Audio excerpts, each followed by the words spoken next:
இங்கு வந்து கல்யாணமாகின்ற அனைவருக்கும் குழந்தை பேர் உண்டு. நாங்கள் 6 தலைமுறையாக இங்கே வேப்பூர் கிராமத்தில் இருக்கிறோம்.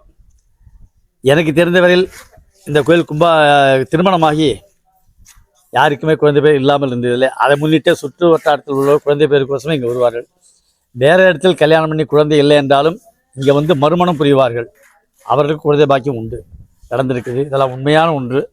அதனால் இந்த கோயில் அவசியம் அனைவரும் வந்து தரிசித்து எம்பெருமான் அருள் பெற்று இன்பமுடன் வாழ அன்புடன் அழைக்கின்றோம். இங்கு மகா கணபதி சன்னதி உள்ளது. மகா கணபதிக்கு மாதம் சங்கடகர சதுர்த்தி என்னும் விழா நடைபெற்று கொண்டுள்ளது. முருகனுக்கு தைப்பூசம், பங்குனி உத்திரம், ஆடி கிருத்திகை போன்ற விழாக்கள் நடைபெறும். அம்பாளுக்கு நவராத்திரி 10 நாள் சிறப்பு அலங்காரம், அன்னதானம், ஹோமம் முதலவே நடைபெறும். சுவாமிக்கு பிரதோஷ பூஜை, ஐப்பசி மாதம் அன்னாபிஷேகம், மகா சிவராத்திரி போன்ற சிறப்பு நாட்கள் அனைத்திலும் பூஜைகள் நடைபெறும்.